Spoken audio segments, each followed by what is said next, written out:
Welcome everybody to Touching Bases podcast. This is the first one actually in studio. The first episode was not exactly what I was going for as far as a podcast opening, but it's January 2nd, so hopefully everybody had a great New Year's and also a Merry Christmas as we've been building up to get this whole place ready. We're not entirely put together, but you know what? The year started and there's too much to talk about to not review everything. First things first, for a very unscripted podcast like this, I would like to get more into the scripted nature of this show. But the big thing is going to be the Mariners, at least for this podcast, because that's my favorite team. That's who I root for, and also it seems that I've become a huge fan when I'm living in Arizona of the Diamondbacks and being only a short drive from San Diego and going to a lot of Padres games. By the way, if you guys have not been to Petco Park, take the opportunity to go to Petco Park. But the biggest news, of course, because it was a major drought for pretty much all of the offseason up until Christmas Eve, was Mitch Garver signing with the Mariners. Now, Mitch signed a $24 million deal for 2 years. With an option for a third year. I'm going to guess because we don't know if he's going to stay healthy. I think that's been the going thing that everybody's been talking about for at least the last couple weeks and big concerns. But him being designated as only a DH instead of a catcher because we already have Cal Raleigh there and he has a backup. So that should keep him healthy given his age. But being with Texas, he obviously put big numbers on the board. He was when he got injured, he got moved to be the DH position, in which that I think accelerated their offense, which pushed them into the World Series. I don't think anybody knew that Texas was going to go to the World Series this year, besides Texas Ranger fans, who, of course, want that to happen. Like any Mariner fan hopes that the Mariners will go to the World Series maybe once ever. Stanton. But I think the addition to having a designated DH for this team is going to be a huge addition, given the fact that we've cut so much payroll. We've lost 3 out of the 5 bats that I think most people would consider our heart of the lineup. We lost Kellenic, we lost Gino, and we got rid of Evan White, who was a prospect that was supposed to be originally from the Angels draft, and we got him, but his performance in the minors and also in 2020 was pretty bad. So that was something I was looking forward to see if you'd finally have a breakthrough season.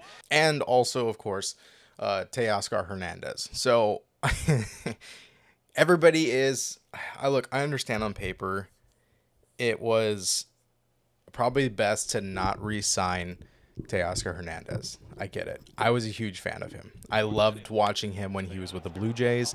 I loved watching him as a Mariner. Did he let me down most of the time? Yes. Also, so did Julio Rodriguez. And he's our flagship player of baseball. But I miss Teoscar already. Now, he's still a free agent. I don't think we're going to bring him back because I'm pretty sure that Dipoto made a rule on next season. And given the stats of what we let go, his rule of thumb was nobody who strikes out near 30% of the time is going to be on the team. On a business perspective, I get it. Does it suck for the fans who really like these players like Gino Suarez, who was, I think, one of the biggest core guys in the clubhouse as far as the new guys coming in and just keeping a positive morale and keeping everybody going alongside, Rodriguez and Crawford. But that's kind of a big loss. And from what I've seen so far, anybody who we trade to the Diamondbacks turns into a stud. Like, I'm talking stud. Ketel Marte.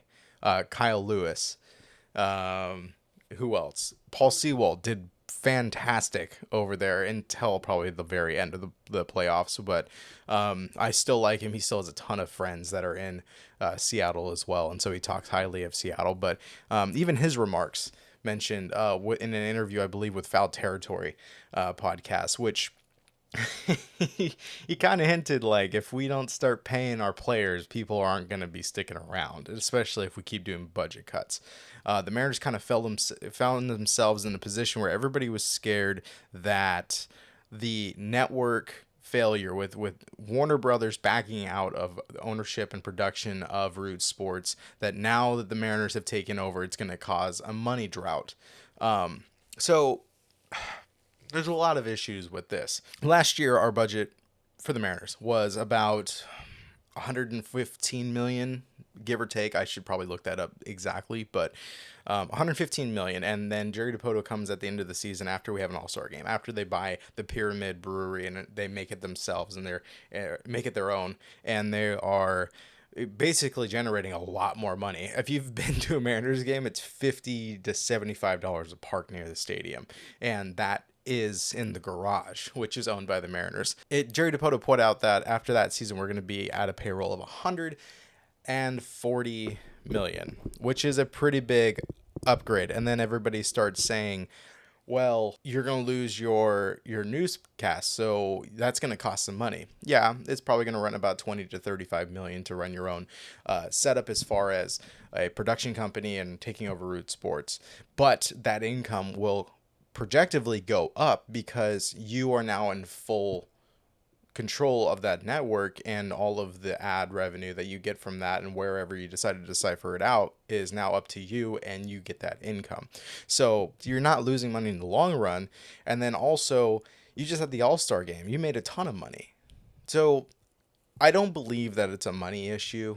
I think it's a good excuse, once again, for Stanton and the rest of the ownership to not fork up any money, because it seems like we're trying to be the Rays, who get really good prospects, play them for a couple of years, and then when they want more money, they send them off to somewhere else. And that's where they're kind of sitting with Randy Arozarena, and where he's going to go before his contract ends, because that's why everybody's talking about a trade with him, because then maybe we can pick him up. But I think we should keep in mind that our ownership is very similar, and we should maybe slow down on our expectations, like talking about Soler getting picked up. That might happen in the future. I think Garver was a good pickup for us, and I think that he truly will add to the lineup, giving his stats if he's able to stay healthy. And even if he doesn't, and we at least get him for half a season, that's still going to be an upgrade, considering his strikeout rate was significantly less. And I think that's what Jerry DiPoto is really paying attention to. Strikeout rates. Jared Kelenic last season alone had a 31.7% strikeout rate. He was great in the outfield, good defensive player, and we need someone like that. But when we can't generate any offense, like, it doesn't matter how many runs you try to save in that one corner of the outfield. So I mean, that's pretty common sense, at least at that point. But I mean, he did put up decent numbers for the most part. I mean, 11 home runs, 44 runs batted in. 49 runs batted in.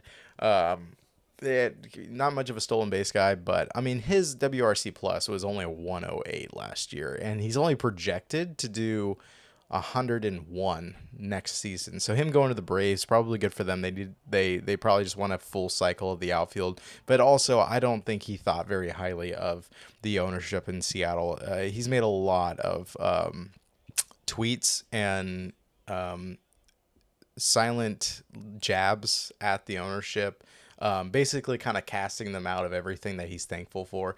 So, and it sounds like he's super happy to be in Atlanta, and I think that's a big upside. So I'm happy for him. I'm sorry it didn't work out here, and I think a lot of the fans are a little upset that it didn't work out, and he wasn't in the best of moods and wasn't in the best of spirits being on this team, not because of the team itself or the fan base. I don't think it has anything to do with DiPoto specifically or any management under him, but I don't know. I'm not exactly sure. I don't think it came down to the on-field crew, anybody that's in the dugout during the game.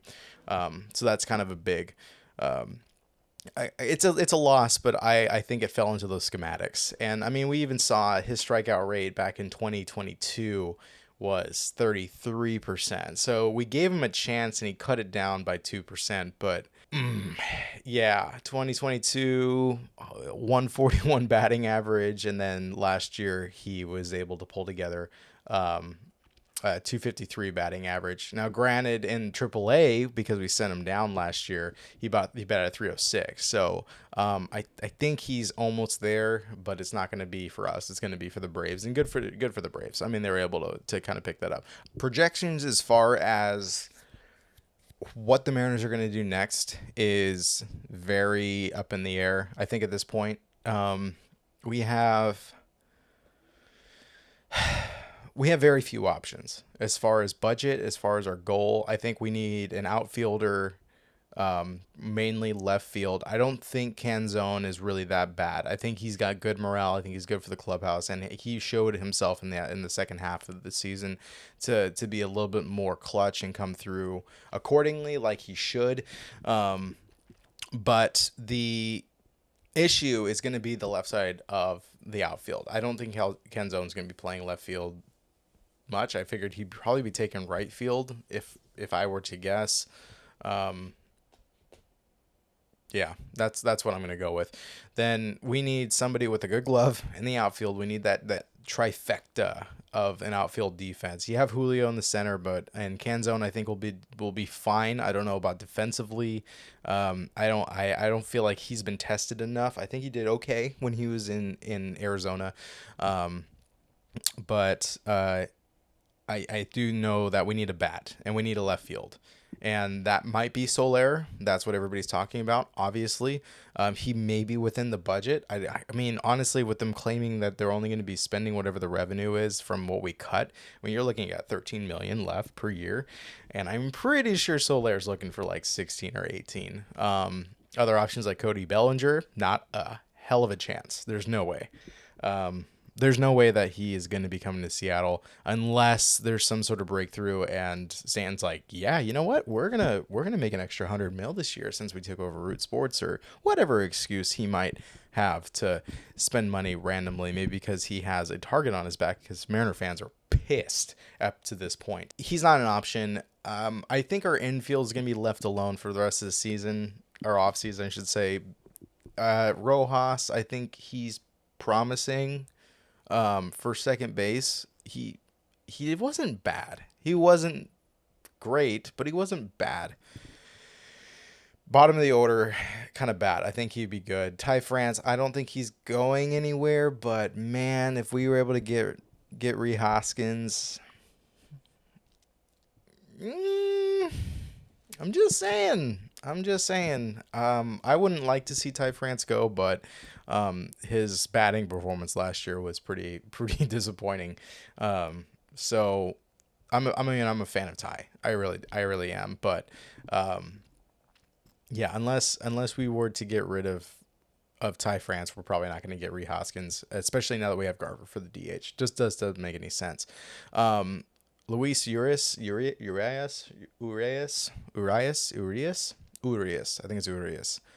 I'm sorry for messing up your name. Not who I would want at third. I can tell you that. But I'm just going to go off on the limb and say, okay, there's a possibility that he is going to bounce back. I think he was with the Brewers before he was with the Red Sox and before he got injured. So he's pretty much injured for most of the Red Sox time that he was there. And so him coming to Seattle and being healthy, I think would really help at least that corner defensively. I think that he'll do good. But if we can get that not a huge power bat, but very good contact bat from when he was with the Brewers, then this could be a breakout season for him. I'm trying to be optimistic because it's been pretty negative whenever I see people talking about the Mariners on any other podcast. I don't want to call them out specifically. You know who you are. These transactions, and then also the lack of transactions. I think that we have a system where we give everybody a chance. Now, is that a winning formula? No, it's not. But I completely understand why we might go that route, especially if we can get the coaching we need. And I think we did with Brant Brown coming from the Marlins, because I think he single-handedly is the reason why Soler hit so well this year. In fact, all of their batters hit so well this year for the Miami Marlins. It was pretty insane to watch, and he has worked with some of the best of the best. I believe he was with the Dodgers in the past, so he's worked with JD Martinez. He's worked, I believe, with Freddie Freeman. He has worked with a lot of the top guys out there that are really showing it in the stats. Whether it's because of him or he got lucky with the most talent, I think that's up for debate. But I think we have a shot at having better bats in our system, given that we have Brent Brown now in our what was it, like, offensive coordinator, for which is a football term. I don't know why we're making up new positions in baseball coaching, but today it was announced that someone spotted James Paxton at the Kraken. I don't even know it's a Kraken. It's just the winter. Was it winter national? I don't know hockey. I don't know hockey. This is confusing the shit out of me. Hockey. I didn't even spell hockey right. Hockey. He's at T-Mobile with like Marshawn Lynch and all these guys. What is it called? The Crown took definite the Stanley Cup champion. Okay, no, Winter Classic. That's Winter Classic. I don't know much about hockey or anything like that, but I know that James Paxton, he had his perfect game here in Seattle. He made a name for himself here. He has friends. He has residents here. He went to go play for the Yankees. He got injured, turned into a bust a little bit, but we all know that deep down behind all the injuries, he's a good pitcher. Do I think he's here in town in the owner's booth talking to Mariner officials about coming back to Seattle? No, no, no. I think he has a connection to Seattle. I think that he is coming here to enjoy himself, talk to old friends, be with people that he cares about, and enjoy a hockey game, I guess, because hockey's cool. Um, I've been gone from Seattle for 4 years, and I just came back, and magically there's a hockey team here, and I guess everybody loved hockey forever. I went to a couple Thunderbirds game. I never saw anybody talking about the Thunderbirds, so I don't know. Doesn't make sense to me, but anyways, him showing up at T-Mobile Park, talking to the owners or talking to people, seeing people he used to work with, used to play with.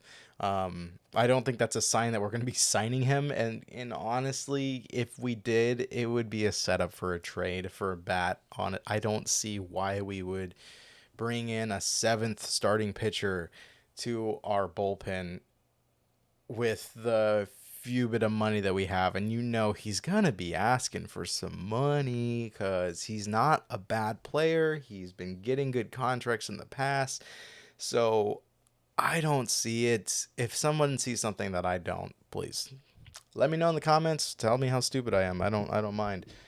And I hate to do this, but if you can, hey, video number 2, first one in the studio. If you can, subscribe to the channel. You don't have to like the video. I understand. I get it. I hate it when people ask me to like, subscribe, and comment. But if you can, subscribe, and then I would love to get your input. So if you can watch the later videos, you can tell me how stupid I am, how much you think I'm right, how much you disagree, agree, or maybe just take on new perspectives, because I try to get a little bit of a different angle as far as things that are going on in the MLB.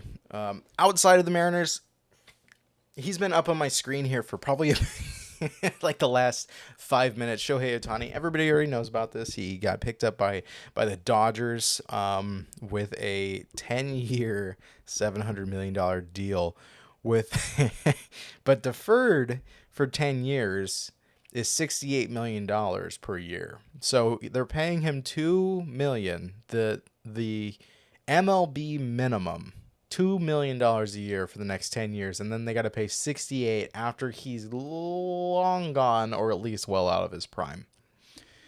I didn't know you could do this, but I guess you can. This is kind of like Wall Street, like finding loopholes. I think a lot of people are mad because that means that other teams could have had him. I think it makes people super excited that are Dodgers fans, because they get him for 10 years, the next Babe Ruth, but just from Japan. If he stays healthy, if he can perform, he is going to be an amazing figure, like he already is. But good pickup on the Dodgers, and then good strategy because at least for the next 10 years, you're looking at a star player, and I feel like they were that opened the door up for them to go get Yamamoto, which they did. I believe his was a 10-year, 325 million. I don't know if any of that was deferred, but you basically got two players for one. And then picking up Glass now, I thought that's actually a mistake, like on a huge level. But they trade away Papeo, who is an insanely good pitcher. I don't know why you would get rid of him. He's up and coming. I'm pretty sure that the Rays are going to probably utilize him very well and probably be one of the best pitchers that they have in their rotation. Glasnow was I didn't say was and is a huge injury risk. Yeah, he's incredibly good when he's on top of things, but him staying healthy is I don't see it. I really don't see it. I don't think it was a good trade for the Dodgers. I think they could have gone out and got Cease. They could have picked up, maybe gone out and got Shane Bieber. They could have caught out and got a lot more healthy and promising arms out there. So I think that was their big mistake was the Dodgers on the Dodgers end. So far they've been buying up the market and getting everybody that they could possibly need, and it's been the highlight of this whole offseason. They've been spending money like crazy. I think they spent like $1.04 billion this offseason, and the rest of the MLB has. The rest of the MLB, the rest of every other team combined, has spent like 870 million. 10 years from now, when they're gonna have to start paying 68 million a year to Shohei, they're gonna suck. Another big trade would be the Yankees, of course. The Dodgers bought their team, and they're following footsteps with the Yankees, and I think the Yankees are continuing to do it. Yankees haven't won a World Series or even gone to a World Series, I think, in like 10 years, 10 plus years, 15 years, something like that. I know that solely from the Locked On podcast for MLB mentioned this a little bit. But they picked up Soto. They spent the money. They got him. Obviously, he was a dud in San Diego. I loved going to I went to so many games last season in San Diego. It was so much fun. That's a great stadium to go to. I cannot emphasize that enough. And it's a fun team to watch. But man, did they drop? They just didn't perform. And an amazing team too. And I don't know what the hell this next season is going to look like, but yeah, they lost a lot of people. Lost a lot of people. I'm just saying. So Soto's going to New York. What's he going to be like in New York? I don't know. He's still going to have a shaved face. Nothing's going to change there. I don't know if his performance is going to go up. It's not. It's the new stadium. I'm saying new because I haven't paid attention to the Yankees in a long time, but I don't think it's a hitter's field. I'm pretty sure it's more of a pitcher's field, just like the last one. But I don't know. I'm a huge fan of Soto. I got a lot of Soto memorabilia and stuff like that. I'm a big fan of him, so I really do hope he does good over there. Do I hope the Yankees do well? No, but I never liked the Yankees. I've never liked this buy your team mentality that I grew up seeing. They also they bought up people that were they just spent the money on the talent, and they didn't really care about their clubhouse as an organization. They really don't. Jeter and A-Rod reportedly are known to have hated each other for a long time. Jeter hated him, and A-Rod was a cheater. He was kind of a piece of shit. They bring in whoever they want, even if it's good or bad for the team. They just spend their money on whoever costs the most, and then they used to be a winning formula. Now you spend a ton of money and they don't seem to win anything. It's got to work. The clubhouse morale really has to work. But I also see the Padres. They got a lot of pitchers, and they they needed pitching. I think it worked out for the Padres. I think it was really good.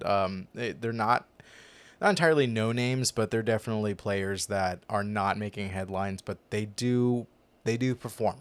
They do perform, so I think that's good for the Padres. It was a good trade for them. It kind of rolls into the next part, which is Verdugo finally left the Red Sox. He's going to be going to So Verdugo's going to the Yankees. He's gonna have to shave his face, and he's gonna look more like a troll than ever. He's kind of got a bad fucking attitude. I can't. I shouldn't be saying that on the podcast. He's kind of got a bad attitude. He's kind of got this like,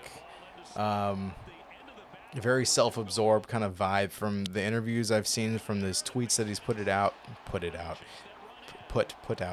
And I'm not a huge fan of Verdugo. I think he's a good player, but and again, this is just kind of feeding in more to like New York just buys players that look good and fit well for them. They don't really care about how the clubhouse looks. So maybe a good place.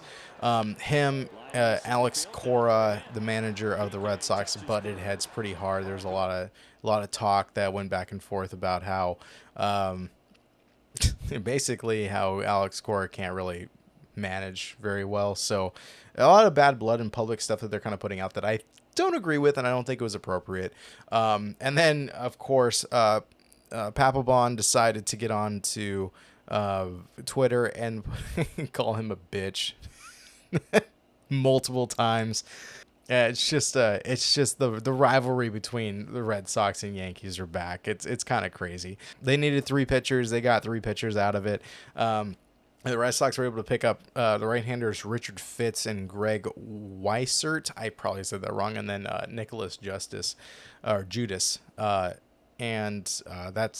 great. Good for them, I guess. I don't know anything about these pitchers, but again, they did need pitching pretty bad. So that brings me into the Chris Sale Vaughn Grissom trade that the Red Sox were able to trade Chris Sale, who did suffer some injury a little bit the last couple of years, but he's always been a fantastic pitcher, especially with the White Sox. He did amazing, and then also in the I believe it was in the World Series with the Red Sox as well.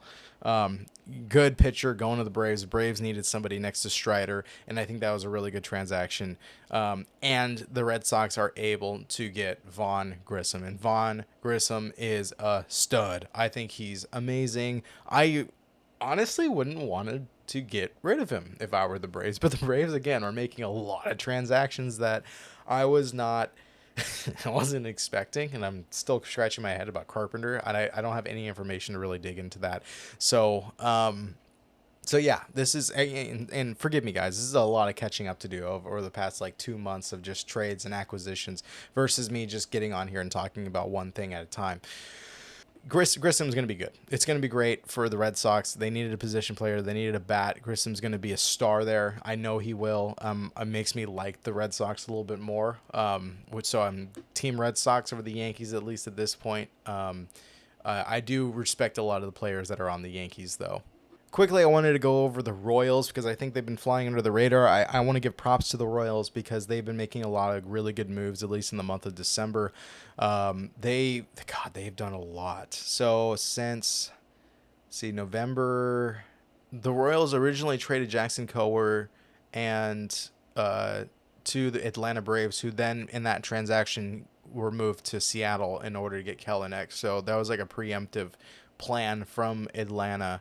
Kowar is like the worst pitcher in baseball. So, yay, Mariners. They picked up a lot of people. The Royals signed Seth Lugo, their 3-year, $45 million contract, which is going to boost their pitching. Lugo was pretty damn good for the Padres. At least when I went to the games and saw him pitch, he was really good. And his stats are, they're all right, but for the Royals pitching right now, that's going to be a huge upgrade. They signed Chris Stratton, who was with the Rangers. They traded away Taylor Clark, which moved up Seth Lugo into the rotation for sure. And then they picked up Hunter Renfroe, a 2-year, $13 million deal from the Angels. So that's an outfield bat that's going to be huge. He's been a long time coming. I think the Angels. I went to a Angels game last year, and I was following them quite a bit because Pebbles is my go-to source. She knows the Angels like the back of her hand. That's her team. Renfroe, I think he's gonna break through. I think he's gonna be a really good spot for the Royals. I think you should pay attention to that for a bat. And then they also signed Michael Wacha for a 2-year, $32 million deal. Like, this pitching is starting to look really elite in Kansas City. I'm expecting the Royals to add a couple more bats because obviously they added to the pitching staff. I mean, I don't want to say I'm completely talking out of my ass here, but we're doing pretty good. They're doing a pretty good job, at least at this point. Last but not least will be the Orioles move, and they are able to sign a 1-year deal with Craig Kimbrel from the Phillies. Now, what happened in the playoffs with Kimbrel was hard to watch, but I believe that what is he posting now?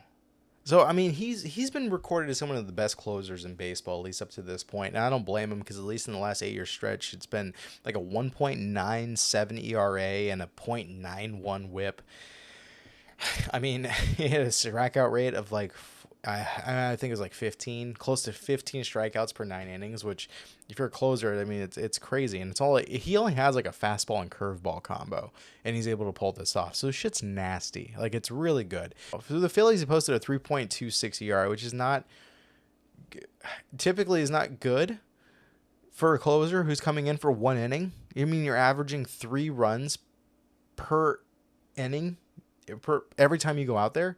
And that's but he saved 23 games and struck out 94 batters, 69 regular season innings. So 69 games he appeared in, 23 of them he saved, but he gave up an average of 3 runs.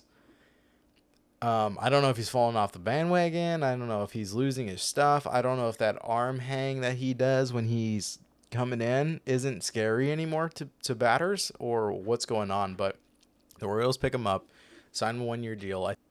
Oh no, that's right. So Bautista, the closer for the Orioles, he had Tommy John, and that, I mean, I don't think he's going to be back for next year, so it kind of makes sense that they picked up Kimbrel, especially since their star-studded bats are all rookies and they're all super inexpensive. So why not go out and spend some money on getting a good closer when yours is out for the season, especially for 1 year? That makes sense, because if he's just going to be out for 1 year, it's a temporary replacement, and he's available. So, yeah. I mean, good on the Orioles. I mean, I just hope that he's not going to continue at averaging 3 runs per inning, because if you're coming in for a save, boy, you're not saving the game. 23 out of 60-something appearances, that's pretty rough. So that's it I'm going to have for you guys today. I appreciate you guys tuning into the Touching Bases podcast. This is basically episode 2, but I want to say episode 1. And hopefully you guys enjoyed it, and we will see you on the next one. Don't forget to subscribe. If you like the video, like it. If you dislike it, and leave a comment on why, and tell me how terrible of a job I did. In that case, we will see you tomorrow, most likely. I'm glad we got to cover all this. See ya.